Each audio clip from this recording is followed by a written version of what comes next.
திருச்சிற்றம்பலம். இப்போ நம்ம பெருமிழலை குறும்பு நாயனாரோட வரலாறு பார்க்க போகிறோம். அவர் பெருமிழலை அப்படிங்கிற ஒரு நாட்டில் குறும்பர் குலத்தில் பிறந்ததுனால அவருக்கு பெருமிழலை குறும்பு நாயனார்னு பேர் வந்துச்சு.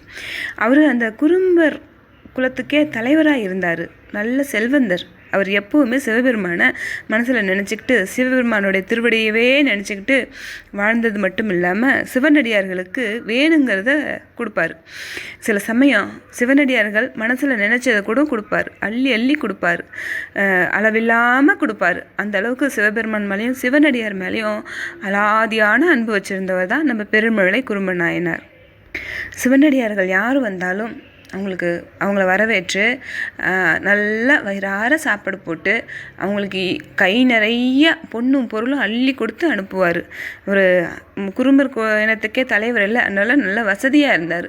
அந்த வசதியை அவர் ஒரு நல்ல வழியில் தான் பயன்படுத்திட்டு வந்தார்.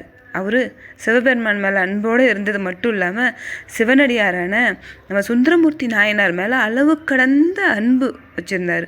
அதனால் அவர் எப்போவுமே நம்ம சுந்தரமூர்த்தி நாயனாரையே மனசில் நினச்சிக்கிட்டே இருப்பார். தியானம், தவம், யோகம் இதெல்லாம் பண்ணுவார்.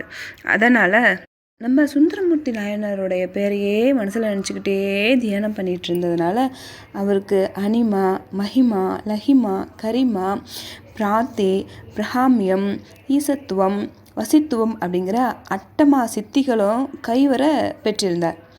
அப்புறம் சிவபெருமானுடைய அந்த பஞ்சாட்சர மந்திரம் இருக்குது இல்லைங்களா, நமச்சிவாயாங்கிற அந்த 5 எழுத்து மந்திரம், அதை ஓதுவதே தமக்குரிய பற்றுக்கோடாகவும் உணவாகவும் உறவாகவும் கொண்டு அதையே ஓயாமல் சொல்லி யோக பயிற்சியில் முதிர்ச்சி அடைந்தார்.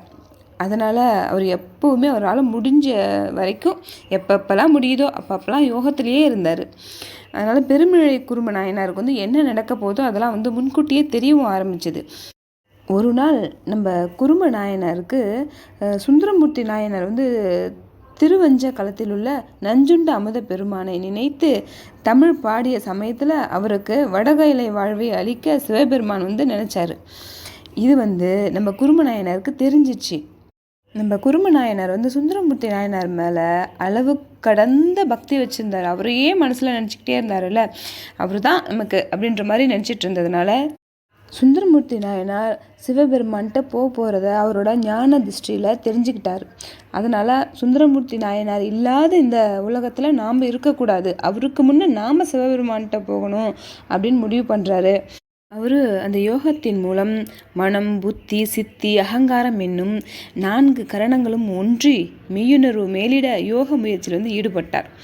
சுந்தரமூர்த்தி சுவாமிகள் கைலாயத்துக்கு போகிறதுக்கு முதல் நாளிலேயே இவர் யோக முயற்சினால் பிரம்மாந்திர வாயிலை திறக்க அதன் வழியே அவருடைய ஆன்மா பிரிந்து நேராக சிவபெருமானுடைய திருவடி நிழலில் போய் வெயிட் பண்ணிகிட்ருக்கார். சுந்தரமூர்த்தி நாயனார் நாளைக்கு வருவார், அவரை வரவேற்கணும்னு. அது மாதிரியே அடுத்த நாள் நம்ம சுந்தரமூர்த்தி நாயனாரையும் வெள்ளை யானை கூப்பிட்டுக்கிட்டு சிவலோகம் வந்துச்சு.